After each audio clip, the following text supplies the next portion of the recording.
Hospital ఖాళీ ఉంటుంది మరి ఖాళీ ఏం మా హాస్పిటల్ గా దోమలో ఏకలు తప్ప ఇంకెవరు వెళ్ళరండి. అమ్మా మేనత్త గారు అబ్బాయి మేకల్లో బుల్లా ఉన్నాడని చేసుకుంది. ఎలా ఉన్నాడమ్మా? మేకల్లో కుక్కలా తయారయ్యాడు. కుక్క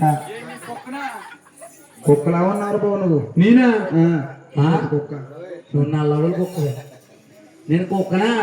నేను కుక్క పిల్లనమ్మా కుక్క పిల్ల